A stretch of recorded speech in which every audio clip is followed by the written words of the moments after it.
அண்மை செய்தி.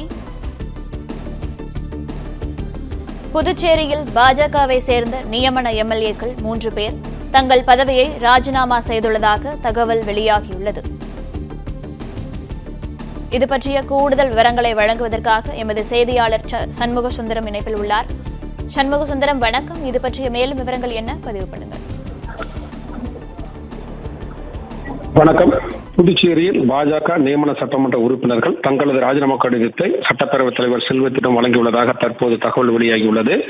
கடந்த 2021ஆம் ஆண்டு சட்டமன்ற தேர்தலில் தேசிய ஜனநாயக கூட்டணியில் என்ஆர் காங்கிரஸ் பாஜக கூட்டணி ஆட்சி அமைத்தது. இதில் முதலமைச்சர் ரங்கசாமியும் என்ஆர் காங்கிரஸ் கட்சியை சேர்ந்த இருவருக்கு அமைச்சர் பதவியும் துணை சபாநாயகரும் கொடுக்கப்பட்டது. அதேபோன்று பாஜகவில் 2 அமைச்சர்கள் சபாநாயகர் பதவி வழங்கப்பட்டது. மேலும் பாஜக கட்சியை சேர்ந்த ராமலிங்கம், அசோக் பாபு மற்றும் வெங்கடேசன் ஆகியோருக்கு நியமன சட்டமன்ற உறுப்பினர் வழங்கப்பட்டது. கடந்த 4 ஆண்டுகளாக இந்த நியமன சட்டமன்ற உறுப்பினர்கள் செயல்பட்டு வருகின்ற நிலையில் தற்போது 8 மாதம் உள்ள நிலையில் இந்த நியமன சட்டமன்ற உறுப்பினர்கள் குறித்து தற்போது அவர்கள் ராஜினாமா கடிதத்தை, அதாவது தங்களுடைய ராஜினாமா கடிதத்தை சட்டப்பேரவைத் தலைவரிடம் 1 மணி நேரமாக ஆலோசனை செய்து வழங்கியுள்ளதாக தகவல் வெளியாகியுள்ளது.